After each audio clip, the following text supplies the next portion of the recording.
Bueno, pues vamos a empezar nuestra clase de Panorama Bíblico 3 y en esta ocasión vamos a estudiar al último de los profetas menores y con este libro cerramos nuestro estudio del Antiguo Testamento. Ya terminamos y bueno, entonces hoy nos vamos a ir directo, pero bueno, como siempre antes de empezar les voy a pedir que me acompañen, vamos a orar para que sea nuestro Señor que nos guíe. Señor, te damos muchísimas gracias porque nos permites estar aquí, reunidos en torno a ti, en torno a tu palabra, Señor. Te damos gracias porque sabemos que tú estás con nosotros. Te pedimos, Señor, que seas tú el que nos enseñe. Espíritu Santo, te pedimos que seas tú el que dé palabras exactas y correctas. Entonces, que abras nuestro entendimiento, que podamos comprender, Señor, las verdades de tu palabra, que podamos entender todo en su justa manera, Señor, en la manera en la que tú lo diseñaste y el propósito por el cual lo diseñaste. Nos ponemos en tus manos, en el nombre de nuestro Señor Jesús. Amén. Y bueno, pues empezamos con Malaquías. Malaquías es el último libro del Antiguo Testamento. Con este libro se cierra el canon del Antiguo Testamento. Y también podríamos decir que aquí se cierra la Biblia hebrea. Para los judíos, aquí se acaba la Biblia. Para ellos ya. No hay más escritura que Malaquías. Tienen algunos otros libros inspirados, tienen algunos otros libros de tradición, tienen muchísimos registros. Los judíos son, que sí, muy clavados de llevar sus registros genealógicos y eso, pero vaya, lo que es su Biblia, aquí se acaba para ellos, ¿no? Entonces, bueno, Malaquías, el nombre de Malaquías quiere decir mi mensajero. Por lo que, como este nombre no aparece en ninguna otra parte de la Biblia, es el único lugar en el que alguien se llama Malaquías, y por la traducción de mi mensajero, hay algunos autores que piensan que no era el nombre del autor, sino que era un seudónimo, y que no era su nombre real. Sin embargo, también hay mucha gente que dice, bueno, pues a final de cuentas, todos los demás profetas empiezan diciendo su nombre. Pues no tendríamos por qué dudar que Malaquías no se llamara Malaquías. Entonces, bueno, pero pues su nombre quiere decir mi mensajero. De Malaquías no sabemos nada. Hay muy poquitos datos de Malaquías. O sea, la Biblia no nos da información de Malaquías, absolutamente nada, porque lo único que dice es que él escribió el libro, cuando empieza, y ya, no hay nada más. Tenemos un poquitito de información de Malaquías gracias a la tradición rabínica. Como decía yo, los judíos registran todo. Entonces, gracias a la tradición, la tradición de los judíos señala que él fue parte de la gran sinagoga, también fueron parte, ya sabemos, Esdras, Nehemías, Ageo, Zacarías, bueno, él también formó parte de la gran sinagoga. Y al parecer él predicó en los tiempos del segundo retorno de la cautividad. Si se acuerdan, cuando Nabucodonosor se lleva a los judíos para Babilonia,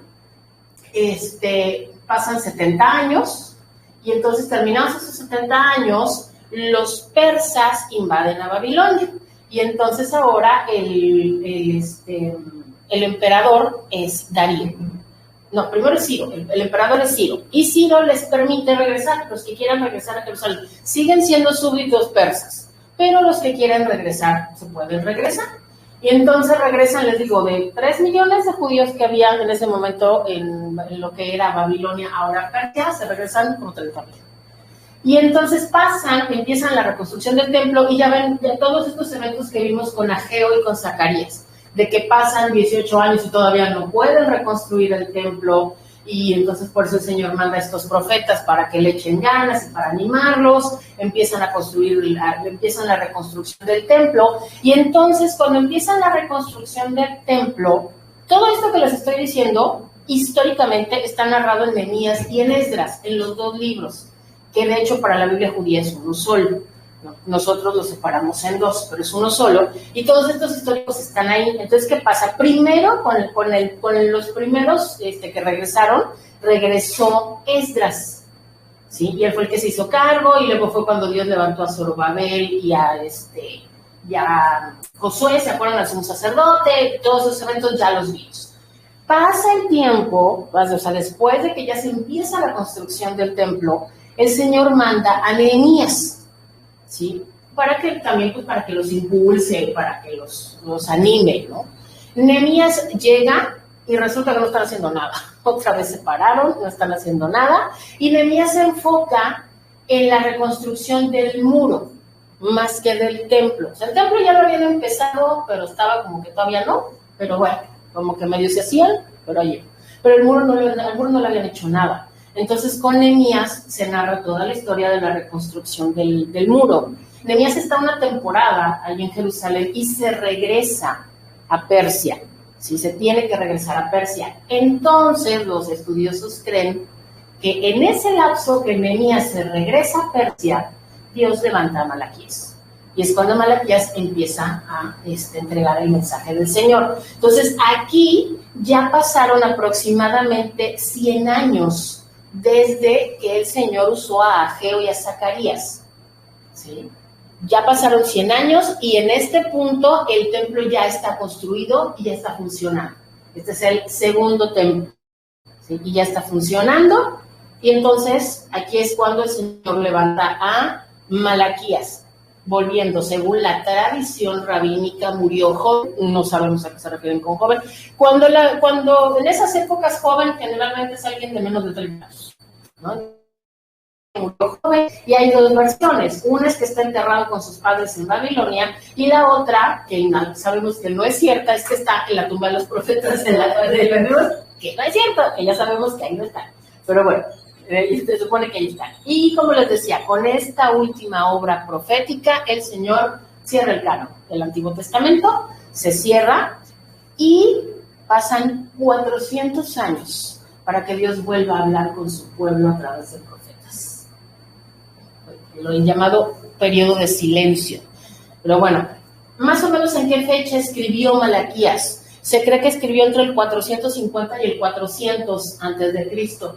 Esta fecha, perdón, pero yo creo que sí está muy ajustada a que sean exactamente 400 años para cuando nace Jesús, ¿no? Y empieza, entonces, creo que sí está un poquito ajustada esta fecha, pero bueno.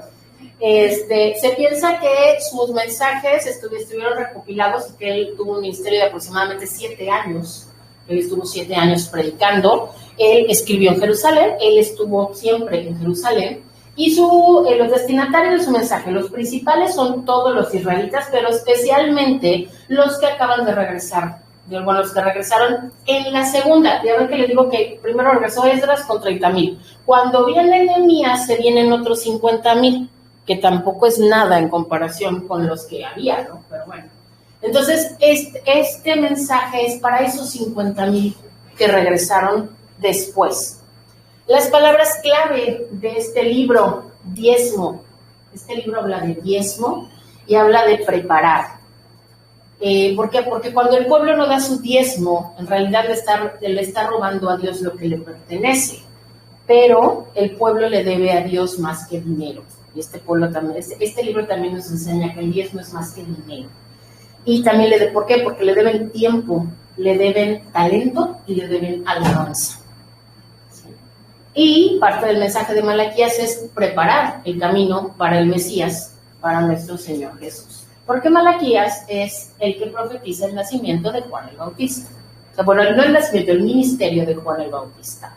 Su mensaje, el gran mensaje de este libro es: recuerda, arrepiéntete y regresa. Eso es lo que el Señor le dice a su pueblo a través de Malaquías. Bueno. Un resumen de Malaquías. Les decía yo, este es un libro pequeño, son 4 capítulos. Y entonces, aquí les digo, el templo ya está completado, ya está funcionando. Los ministerios de Ageo y Zacarías ya concluyeron, pero la profecía continúa a través de Malaquías y su contemporáneo Nehemías. ¿Sí? Ahora, resulta que aquí ya pasaron, les digo, más o menos 100 años de que ya los judíos empezaron a regresar a Jerusalén. Y en este momento el pueblo está desanimado por los tiempos difíciles de sequía y hambre. ¿Sí? Paréntesis, no aprendieron nada. ¿Se acuerdan que precisamente eso les dijo Ageo, que por eso venían ¿por qué venían la sequía y el hambre? ¿Por qué el Señor les dijo que venía sequía y hambre? Porque se olvidaron del Señor y se pusieron a construir sus casas en lugar de construir el templo. Pues pasan 100 años y regresan exactamente al mismo punto. Sí, al mismo punto. Ahora están enfocados en ellos otra vez y no le están haciendo caso al muro de la ciudad. ¿Sí? Entonces, están en el mismo punto, pero están en el mismo punto y en lugar de que les caiga el 20 de que ya pasaron por ahí, a final de cuentas 100 años no es tanto. 100 años es algo que perfectamente un abuelo le puede decir a un nieto, ¿sí? O hasta un bisabuelo, o sea, sí se acuerdan, o sea, todavía hay memoria. Sin embargo, aquí la nación otra vez, sí, se dejó ir en una variedad de pecados, ¿sí? Cayeron en divorcio, en idolatría, casamiento con parejas paganas, con mujeres paganas, descuido del templo y de los diezmos, un liderazgo no piadoso y una indiferencia total a las cosas de Dios, ¿sí? Entonces, ¿qué pasa? Que el profeta Malaquías pues tiene un mensaje de juicio para el pueblo porque no han aprendido de sus pecados pasados. Este libro tiene una forma de un diálogo con Dios, en donde hay condenación por pecados y por la apatía del pueblo. Y entonces se da una forma de pregunta y respuesta. En este libro se da en forma de pregunta y de respuesta. Y entonces se divide en 6 disputas, o sea, 6 cuestionamientos. Hay 6 cuestionamientos de parte de Dios hacia su pueblo. Y vemos cómo el pueblo le contesta. Y vamos a ver, ahorita que ya entremos, cómo el pueblo no solamente ha caído en pecado y ha caído en indiferencia, cayeron en una total irreverencia y falta de respeto hacia Dios. Porque las respuestas que el pueblo le da a Dios son una grosería, o sea, son de un grosero y de un cínico que no se puede creer, ¿no? La forma en que le contestan a Dios. Malaquías, les decía yo, Malaquías se distingue por ser el único libro profético que no termina con palabras de liberación, sino con juicio. El único, si se acuerdan, todos los libros siempre veíamos que el último capítulo hablaba del milenio y del remanente y de la liberación y del Mesías, y resulta que Malaquías no, sí habla de eso, lo vamos a ver, sí habla de eso. Pero el último versículo de Malaquías, la última palabra escrita en el libro de Malaquías es maldición. Y con maldición se cierra el Antiguo Testamento. Está fuerte, está muy fuerte esto, ¿no? Hay quien dice que Malaquías se podría, así como, hacer una semejanza con Apocalipsis 2 y 3. Maldición. La última palabra de Malaquías es maldición. Y le digo, hay quienes piensan que se podría hacer como una semejanza con Apocalipsis 2 y 3. Ya, en Apocalipsis 2 y 3, Cristo le habla a las diferentes iglesias y les hace así como un resumen de la condición espiritual en la que están viviendo. Y Malaquías lo que hace es describir la condición espiritual de Israel y qué es lo que Dios piensa sobre eso. O sea, no solamente es decirles están mal, en esto, por esto, sino que Dios les dice, estoy molesto por esto. O sea, es muy, muy claro, muy claro. Y como ya se los dije, al terminar el mensaje de Malaquías entramos en este llamado periodo de silencio que duró 400 años y que se cierra ese periodo de silencio con Juan el Bautista, el siguiente profeta y último profeta de su clase, o sea, de estos profetas. Bien, ¿qué temas nos habla? ¿Qué temas podemos entrar? Ay, perdón. Pasamos, ya pasamos. Es que yo me seguí de largo. ¿Qué temas podemos encontrar? A ver, ahí va.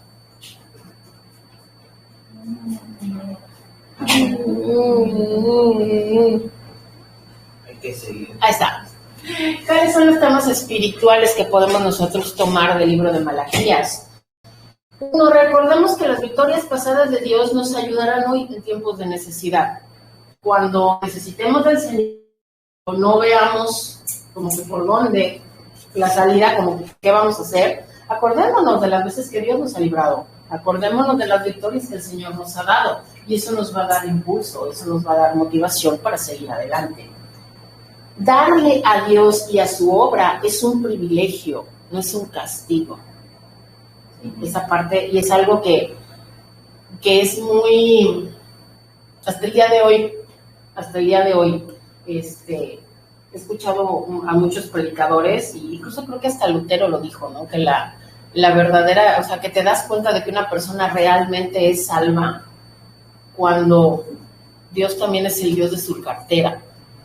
O sea, cuando no le duele dar, cuando no lo piensa, cuando no lo analiza, lo sobreanaliza, ¿no? También nos dice que aunque lo intentemos, nunca podremos dar más de lo que el Señor da. No, o sea, jamás vamos a poder ser más generosos que lo que Dios nos da a nosotros. No es posible pasar por alto el pecado. Delante de todos los libros proféticos, en todos los libros proféticos se nos dice que Dios no pasa por esto el pecado nunca jamás, y este no es la excepción. Y también se nos dice que Dios tiene un plan que incluye toda la historia de la humanidad. El plan de Dios, y es esto, recordamos que el plan de Dios, sí, digamos que el objetivo principal, no sé si se acuerdan cuando estábamos en la escuela que nos decían objetivo principal y luego objetivos secundarios. Entonces, el objetivo principal, pues es la historia de Jesús, es la salvación de la humanidad. Ese es el objetivo principal. Pero digamos que para los secundarios es la historia del mundo. Dios está en control de todo, absolutamente de todo. Y eso incluye todos los eventos que han pasado a nivel histórico, a nivel mundial, en la existencia de la Tierra, ¿no? Y bueno, entonces pasamos a las divisiones del libro. Y les digo, este libro se divide en 6 disputas con un pequeño apéndice. La primera disputa es que Dios les recuerda que los ama. Dios le dice a Israel que los ama. Y entonces resulta que el pueblo le contesta, ¿en qué nos amaste? O sea, ¿en serio? Y porque además, pongámonos en el contexto, estamos hablando de Israel, el pueblo elegido de Dios, un pueblo que Dios se formó para él, por el puro, o sea, por el puro, solamente porque quiso, y que le contesten, ¿en qué nos amaste? ¿No? Dices, ¿cómo? O sea, ¿cómo es posible? Y esto obviamente, ¿por qué pasaba? Porque se limitaron a fijarse en su condición de debilidad y en todo lo que habían perdido desde el cautiverio. ¿Se acuerdan de cuando salieron de Egipto? ¡Ay, los ajos y las cebollas! Pues acá estaban igual, ¿sí? Estaban así de, ¡ay, lo que teníamos! Con la diferencia que cuando acá en Egipto, un poco, o sea, no los obligaron, pero un poco fue, vámonos. En cambio, aquí fue quien quiere. Aquí sí a nadie se le obligó a regresar, ¿no? Pero están llorando su desgracia, ¿no? Y a pesar de esto, cuando le dicen, ¿en qué los has amado? En que los escogí a ustedes, en que escogí a Jacob y no a Esaú, les recuerdo. En que escogí a la familia de Jacob para que formara este pueblo y no a la familia de Esaú, ¿sí? Y les recuerda que los ha amado de manera incondicional e independiente, completamente apartado de cualquier mérito humano. Fue simplemente porque a él le plació y eligió a Jacob y a sus descendientes para que se convirtieran en los herederos de su promesa. ¿Sí? Después tenemos la segunda disputa. Dios les dice que han despreciado y profanado su templo. Y esto es una reprensión hacia los sacerdotes. Esta segunda disputa está dirigida hacia los sacerdotes. Y entonces aquí el pueblo, o sea, los sacerdotes le preguntan, ¿y en qué hemos menospreciado tu nombre? ¿No? O sea, y como que, ¿por qué? Y entonces Dios les muestra 3 puntos principales en los cuales han menospreciado a Dios. Número 1, menosprecio al altar de Dios. Los sacerdotes ya se habían cansado de cumplir los requisitos exactos de la ley. Entonces, y el pueblo también. ¿Qué es lo que estaba pasando en este punto? ¿El templo estaba funcionando? Sí. ¿La gente seguían haciendo sacrificios? Sí. Pero ahora llevaban a los animales enfermos, a los animales deformes, trataban de sacarle la vuelta a las medidas que establece la ley, pero además los sacerdotes lo aceptaban. O sea, no solo era la gente que llevaba ofrenda defectuosa, los sacerdotes aceptaban ofrenda defectuosa. Por eso Dios les dice que están menospreciando su altar. y están haciendo que la mesa del Señor sea inmunda, porque están poniendo elementos inmundos sobre ella, ¿sí? Que obviamente nada de eso es acepto para el Señor. Y les dice, todo lo que han traído como ofrenda, todas estas ofrendas, no cuentan, han sido rechazadas, porque no es lo mejor, lo que deberían de traer. El punto número 2, están menospreciando la gloria de Dios. ¿Por qué? Porque los sacerdotes empezaron a actuar como simples trabajadores del templo. Y entonces ya no le daban gloria a Dios en su corazón, ya no glorificaban a Dios. Por lo tanto, el resultado de no glorificar a Dios es una maldición enviada sobre ellos. Y este es un tema que es fundamental en el Antiguo Testamento. Bendición por obediencia, maldición por desobediencia. ¿Sí? Este es el funcionamiento básico de la relación de Dios con su pueblo en el Antiguo Testamento. Entonces está diciendo, no me van a obedecer, no me dan la gloria, pues entonces no solamente no los voy a bendecir, los voy a maldecir. Bendito sea Dios el Señor, ya no nos maldice a nosotros. Esto pasó en esa época. Y el punto número 3 es que están menospreciando a la ley de Dios, ¿sí? La relación con Dios, de Dios con el sacerdocio, se estableció claramente en el pacto levítico, o sea, el pacto que hizo con la tribu de Leví, los descendientes de Aarón, ¿sí? Y ahora, ¿qué está pasando? Que los sacerdotes del tiempo de Malaquías se estaban engañando a sí mismos, queriendo reclamar privilegios, pero desobedeciendo sus obligaciones. O sea, soy sacerdote, pero no hago lo que me toca hacer. Pero soy sacerdote, Dios, me tienes que bendecir, porque yo pertenezco a la tribu de Leví. O sea, ahora sí que así no funciona. Tienes que obedecer, ¿sí? Tienes que obedecer. Y ellos estaban en una postura de que Dios me tiene, o sea, tiene la obligación de bendecirlo, simplemente porque nació dentro de la tribu de Leví. Y no. Y saben que esa es una actitud que de repente algunos cristianos toman.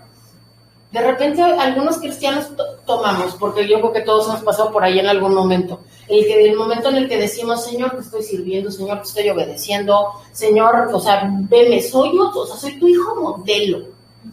Me tienes que obedecer. Porque ve, o sea, yo estoy cumpliendo, somos como el joven rico que le dijo a Jesús, ¿no? He cumplido todos los mandamientos desde que nací. De cura cristiana. Sí, de cuna cristiana. He cumplido con todo, Señor. O sea, yo tengo que flotar en una nubecita particular, Señor, porque, o sea, sí, como Goku, porque soy un modelo de cristiano. No, la realidad no es así. La realidad es que todos los días pecamos, la realidad es que todos los días nos tenemos que arrepentir, la realidad es que todos los días necesitamos de la misericordia y de la gracia de Dios. Todos los días. Y el pueblo no lo entendía, pero vaya, si no lo entienden los sacerdotes, menos lo va a entender el pueblo, ¿sí? Y eso es lo que estaba pasando. Disputa número 3. Dios los acusa de traicionarlo a él y a sus esposas. Y es una reprensión hacia el pueblo. Y el pueblo le pregunta, ¿por qué? A sí de plano es así como que, ¿por qué? ¿Qué? ¿Cómo? ¿Qué fue? ¿Por qué? Resulta que también quebrantan la ley de Dios porque ¿qué es lo que está? En este momento empezó a pasar una cosa muy extraña. Los judíos, los varones judíos, empezaron a divorciar de sus esposas judías para casarse con mujeres extranjeras. O sea, de repente entró la moda de tener esposa extranjera, ¿no? Pero resulta que lo empezaron a hacer hasta los sacerdotes. Empezaron a repudiar a sus mujeres por cualquier cosa. Aquí vemos cómo empieza esta modificación de la ley. En este momento es cuando empezaron estas modificaciones a la ley, humanizar la ley de Dios y empezar a hacer ley cosas que son mandamientos de hombres. Entonces aquí aparentemente estaban repudiando a sus esposas hasta porque cocinaba mal y se divorciaban de ella, porque lo que querían era ir a conseguirse ahí a una filistea o una Babilonia o alguna persa porque estaban más bonitas o yo no sé, ¿no? Pero entonces Dios les dice, a ver, espérate, no, o sea, no, número 1, tienes que honrar tu matrimonio, porque esto es un pacto y tienes que honrarlo, pero además, porque ¿qué pasaba? La consecuencia que ya hemos visto a lo largo de todos estos libros que hemos estudiado, ¿Qué pasa cada vez que un hombre de Dios se casa con una mujer extranjera? Desvía su corazón y empiezan a adorar ídolos. Y si le pasa a Salomón, que ha sido el hombre más sabio que ha existido y que existirá sobre la faz de la tierra, ¿quién se creerá cualquier otro hijo de vecino como para decir, no, a mí no me va a pasar, yo voy a seguir sirviendo al Señor? No puedes servir a Dios si estás desobedeciendo en algo tan básico como casarte con alguien con quien no debes. Y eso es un argumento que sirve hasta el día de hoy. O sea, un poquito cambiado, pero vaya, sabemos que los creyentes no debemos unirnos en yugo desigual con inconversos. Se casan con un inconverso y después, Señor, bendice mi matrimonio y te voy a obedecer. No estás obedeciendo desde el meritito principio, porque esperas bendición en todo lo demás. Y era lo que les estaba pasando aquí. Disputa número 4. Llega el punto, hermanos míos, en que colman la paciencia de Dios. Y Dios le dice que ya lo tienen cansado. Así, ya lo cansaron. Y el pueblo, pero fíjense, el pueblo no solamente le pregunta, ¿en qué te hemos cansado? Sino que llegan al extremo de decirle a Dios, nos abandonaste. ¿Dónde está el Dios de justicia que siempre ha sido? O sea, estos sacerdotes, este pueblo infiel, agotaron la paciencia de Dios con su escepticismo, con su intención de justificarse a sí mismo. Así es que Dios les dice, viene juicio. Ya estoy, prácticamente Dios les dijo, ya me tienen harto, viene juicio. Ya estuvo. Ya estuvo. Y aquí el Señor usa un juego de palabras usando el nombre de Malaquías, que le digo que Malaquías quiere decir mi mensajero. Entonces en el original hebreo hace un juego de palabras con el nombre de Malaquías y usa el mensajero para señalar que va a enviar a uno que va a preparar camino delante de él. Y aquí está hablando obviamente de Juan el Bautista. Juan el Bautista es la persona a la que se cumple esta profecía. ¿Sí? Y habla del día del Señor. Aquí también Malaquías habla del día del Señor. O sea, Malaquías también habla del día del Señor. El día del Señor al que se refiere Malaquías es el día final. ¿Sí? El día final no es un día histórico próximo, sino el día final. Pero es un día que también tiene que ver con cuando llegue el Mesías, pero con la segunda venida. ¿Okay? Después tenemos la quinta disputa.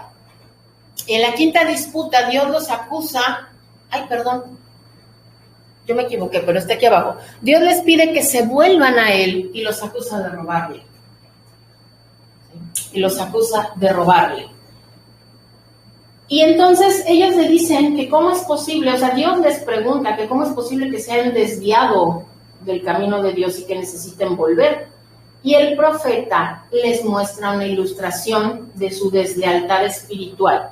Y esa ilustración, esa figura es que no están trayendo todos los diezmos y todas las ofrendas que se supone que deben de traer para el templo. Recuerden que en este momento, en este punto, Israel otra vez está funcionando como una teocracia. No tienen rey, no hay gobernador. Los que gobiernan son los sacerdotes, el gran grupo, la gran sinagoga, lo que después se convirtió en el Sanedrín. Pero no hay una persona, por lo tanto en este punto regresan a ser una teocracia.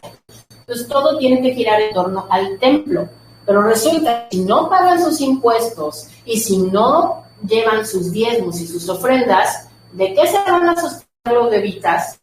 ¿Cómo se van a hacer los festivales religiosos? ¿Y cómo se va a sostener a los pobres? Si nadie está dando lo que debería de dar. ¿Sí? Aquí es donde el Dios le dice, me están robando. Porque eso es mío. Eso establecimos desde el principio que era mío. Y ustedes se lo están quedando. Y aquí pasa una cosa, aquí hay una respuesta de Dios que es totalmente contraria a lo que Dios ha podido responder en otras cartas, en otros libros, totalmente contrario al patrón bíblico, porque resulta que Dios les dice que lo pongan a prueba. En este punto Dios les dice, pónganme a prueba. Si ustedes son fieles, si me honran y dejan de robar y traen lo que se supone que deben de traer, yo voy a hacer que llueva abundancia y sobreabundancia sobre ustedes. Dice que va a haber una abundancia excesiva, que los va a proteger de las langostas, el devorador, pero es la figura de las langostas, o las plagas sobre los cultivos, y que serán bienaventurados y deseables entre las naciones del mundo. Ahora, aquí tenemos que tener mucho cuidado, porque estos versículos son de los versículos más usados, más mal utilizados, para convencer a la gente de que diezme y ofrende. Esta promesa es para Israel.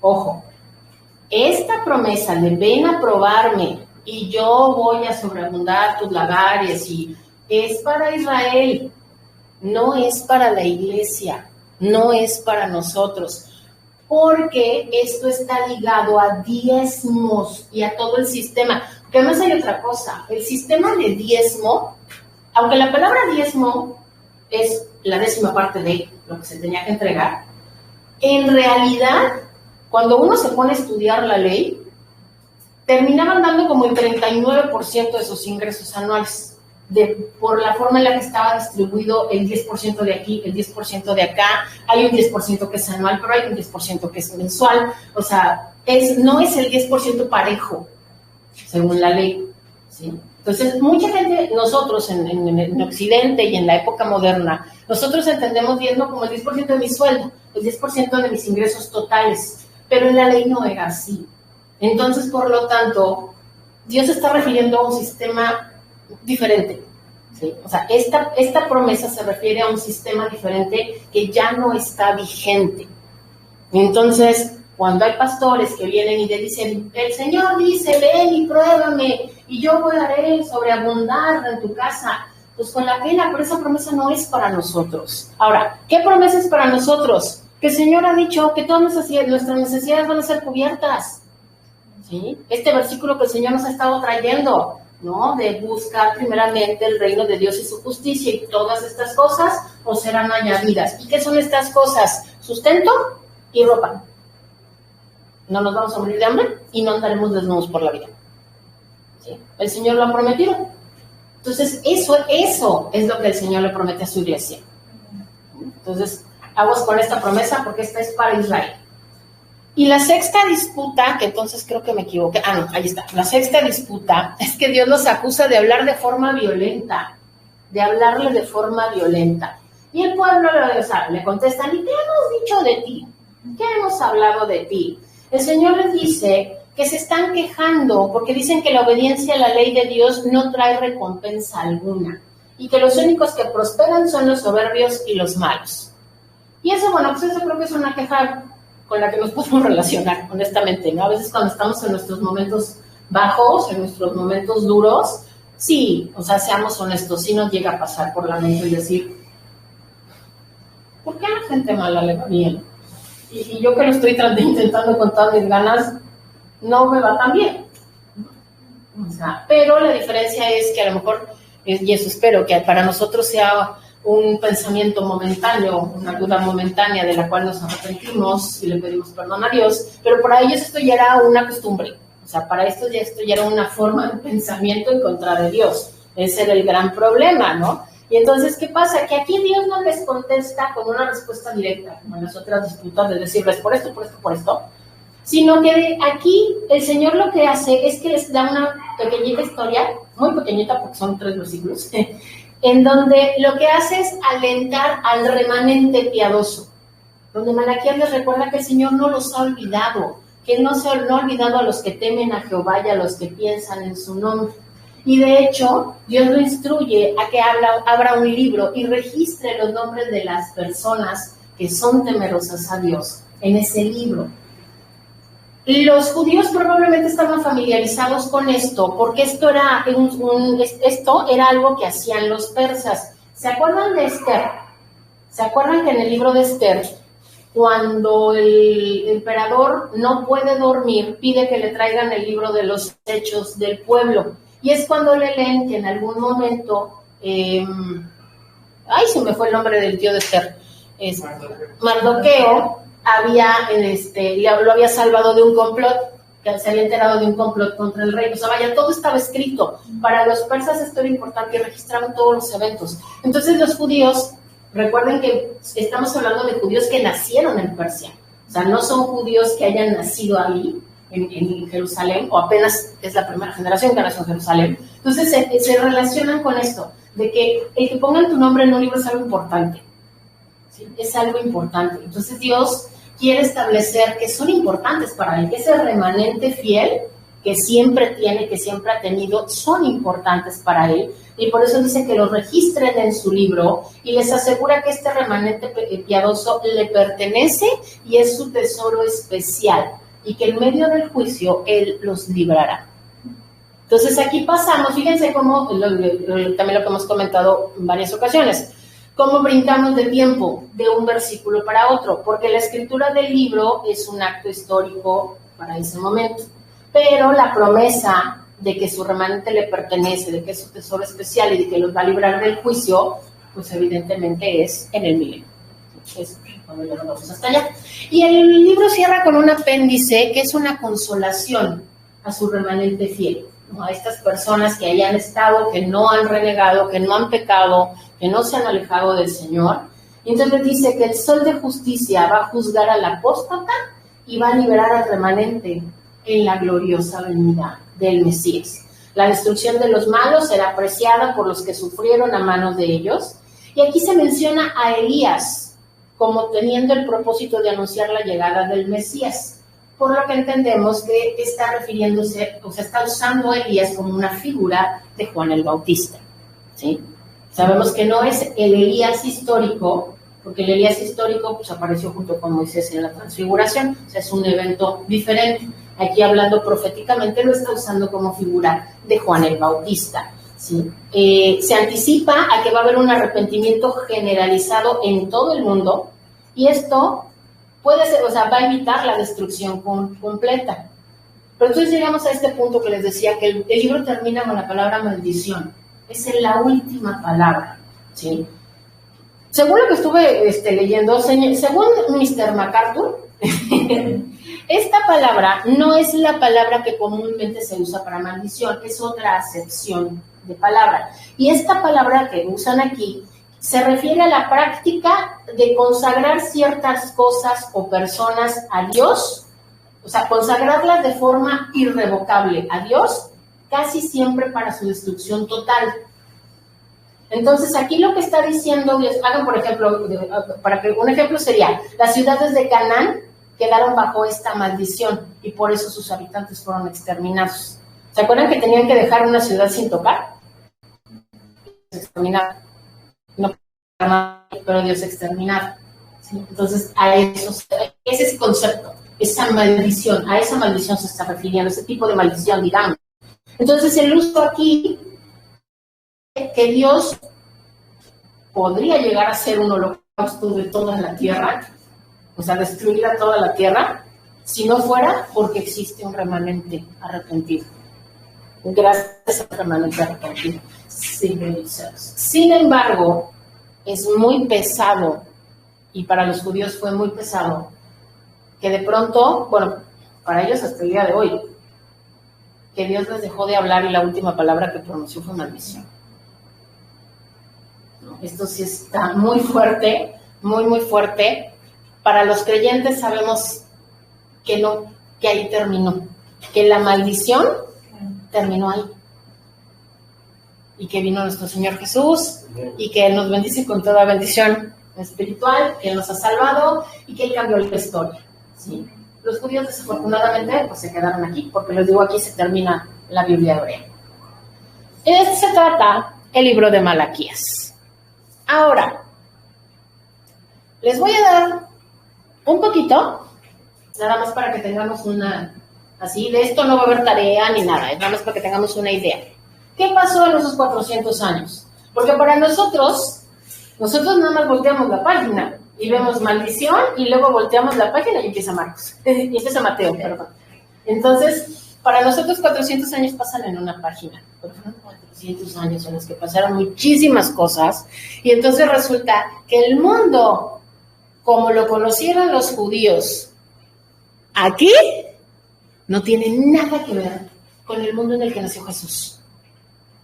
El mundo cambió completamente, total y completamente. Digo, son 400 años de silencio, que sin embargo estos 400 años siguen el patrón que se profetizó en Daniel.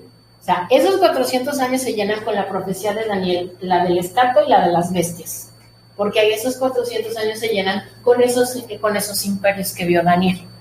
Sí, esa parte del libro de Daniel cubre estos 400 años de aparente silencio, o sea, de silencio de Dios, de palabra de Dios.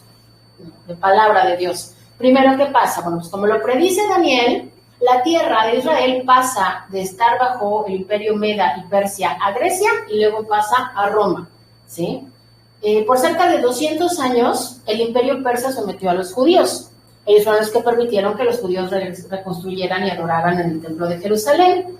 Durante unos 100 años después de que se cierra el canon del Antiguo Testamento, o sea, después de que muere Malaquías, de que termina de hablar Malaquías, Judea no deja de ser territorio persa sometido al gobernador de Siria, aunque el sumo sacerdote ejerce cierta autoridad civil. Digo, ya no hay rey, otra vez no hay rey, y no vuelve a haber rey del trono de David, no vuelve a haber rey. Vuelve a haber rey hasta el Imperio Romano, pero es un rey que no es un rey legítimo. Y a los judíos se les permite, ojo, los persas les permitieron practicar su religión sin ningún problema, ¿sí? No hubo problema, ustedes hagan y no pasa nada.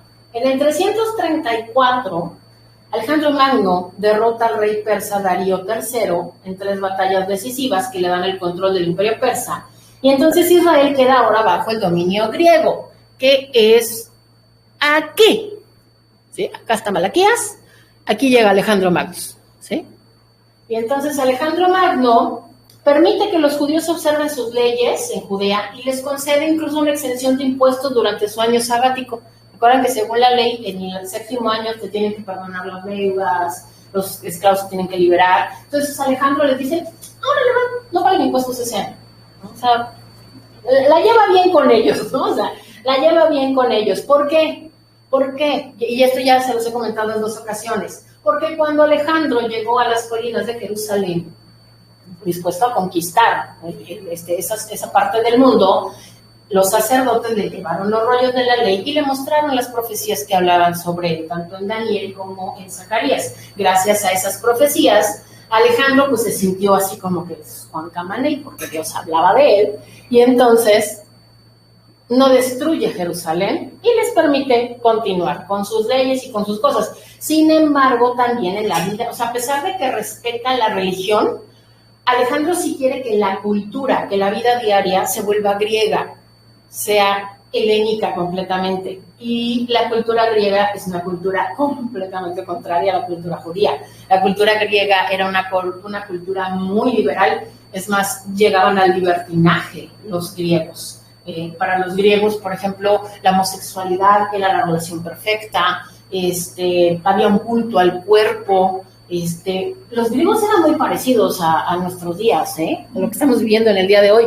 Los griegos se ocupaban mucho de esta cuestión del cuerpo, de estar bien físicamente, de estar sanos, de alimentarse bien, pero llevándolo al extremo de obsesionarse con el cuerpo. Por eso tantas estatuas, vean cómo las estatuas griegas están desnudos, porque era eso, era mostrar el cuerpo. Yo creo que ellos son los que más impulsaron este concepto de que el cuerpo humano es bello y hay que mostrarlo así, al natural, ¿no? Pero bueno, pero resulta que Alejandro muere en el 323 y como no dejó hijos, entonces todo el territorio que Alejandro conquistó se divide entre sus 4 generales. Israel, y pues empiezan a pelear los 4 generales, y el territorio de Israel queda en medio de 2 de esos generales, entonces se arma un relajo, ¿para qué les cuento? ¿No? Hay un enfrentamiento, y entonces terminan por estar bajo el imperio sirio, con Ptolomeo I, que fundó la dinastía ptolomeica en Egipto, y toma control de Israel. Y entonces él también les da una cierta libertad religiosa, les permite más o menos seguir con su sistema de sacrificios y todo en el templo. Solamente hay un contexto de opresión económica, o sea, tienen que estar pagando impuestos, tienen que estar pagando tributos, pero los dejan vivir más o menos en libertad.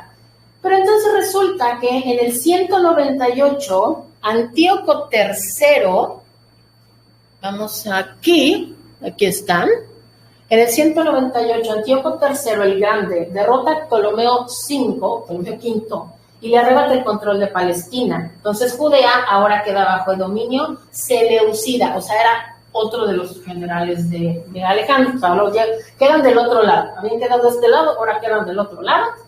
Y entonces resulta que la tolerancia inicial, al principio igual les permitían tener sus prácticas religiosas, pero esto llega al final cuando llega el reinado de Antíoco IV Epífanes. Este tipo fue lo peor que le pudo pasar a Israel. Lo peor que le pudo pasar a Israel. Hizo una cosa, o sea, y cometió una cantidad de blasfemias y barbaridades como no tienen idea.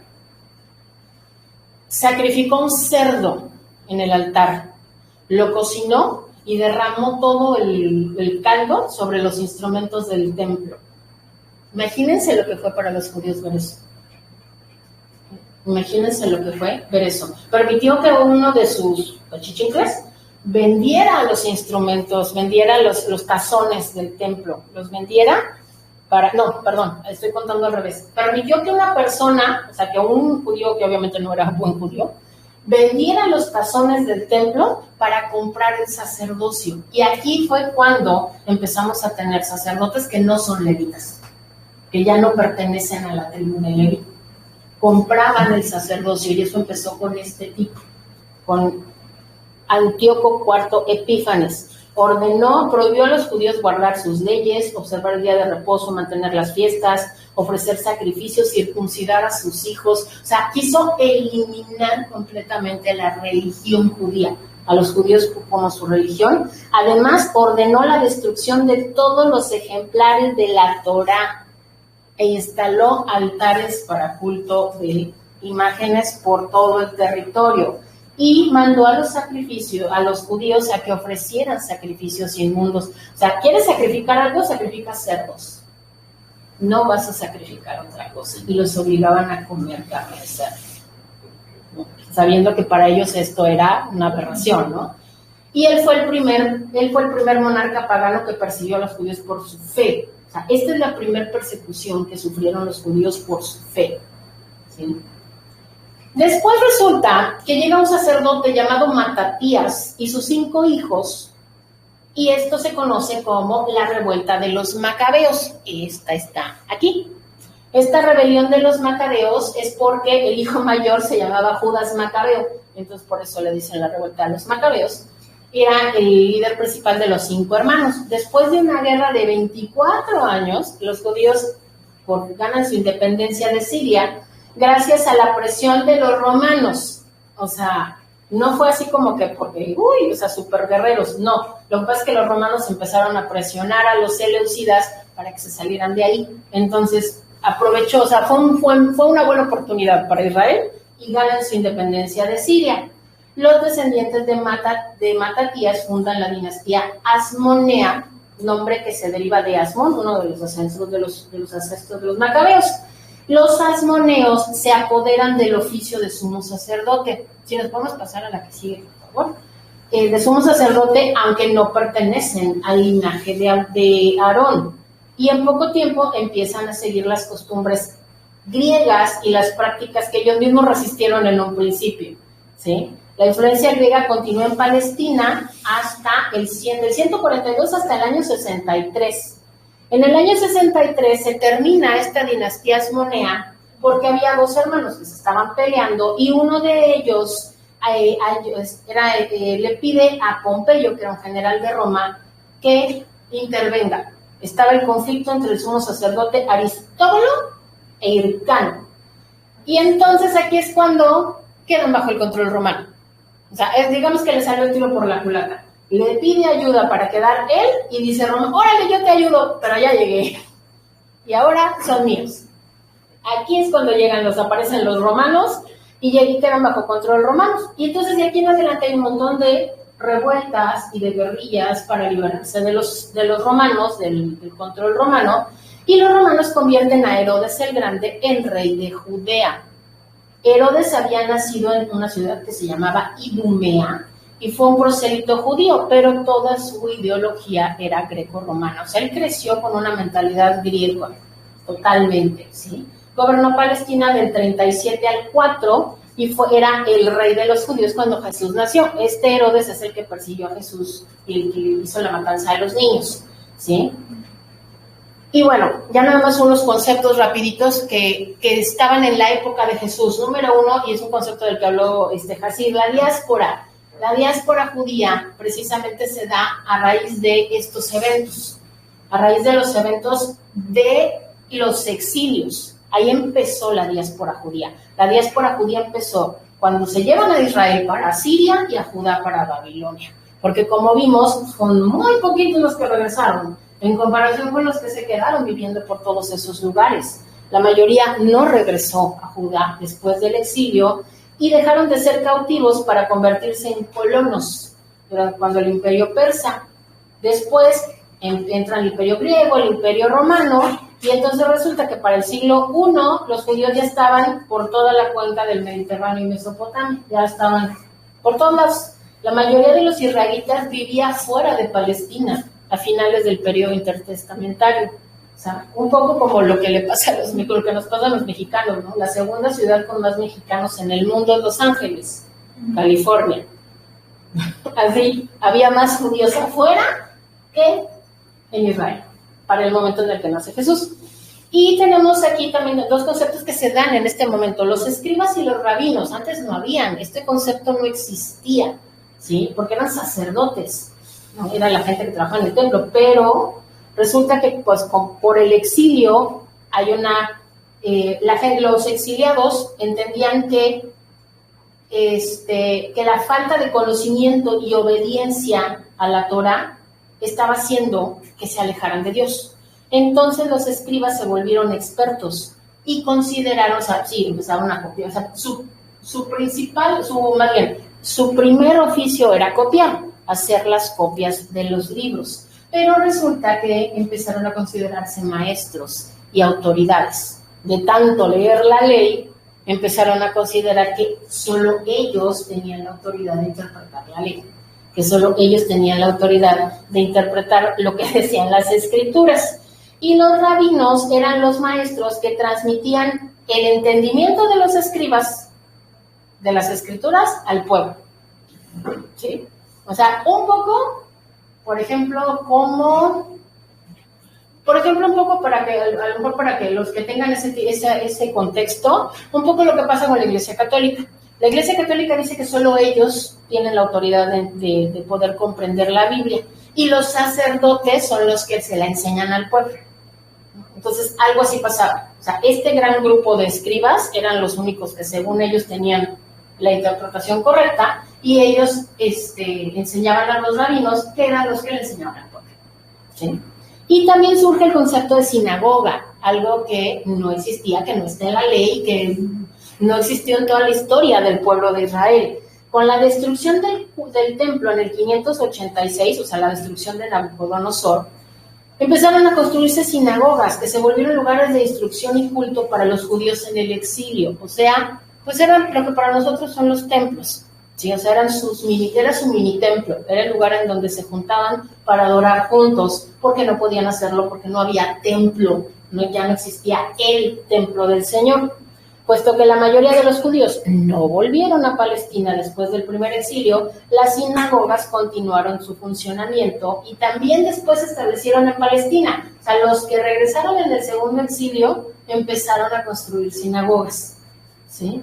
Incluso tras la reconstrucción del templo a cargo de Zorobabel, o sea, aunque ya tenían templo, se construyeron sinagogas. Entonces, ¿qué pasa? Que cuando nace Jesús y todo el ministerio de Jesús, vemos como Jesús fue al templo, ¿sí? Incluso Pablo fue al templo. Sin embargo, recuerden que, por ejemplo, Pablo tenía por costumbre que cada que llegaba a una ciudad, lo primero que hacía era buscar la sinagoga del lugar, ¿no? Y dentro del mismo Jerusalén había sinagogas también. Entonces la gente ya no siempre iba al templo, iban a la sinagoga.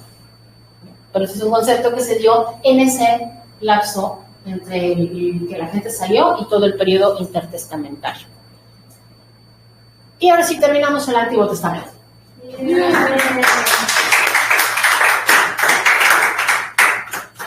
Bueno, pues en este momento, muchísimas gracias a nuestros amigos de YouTube. Gracias por habernos acompañado. La próxima clase empezamos. Aquí estoy también.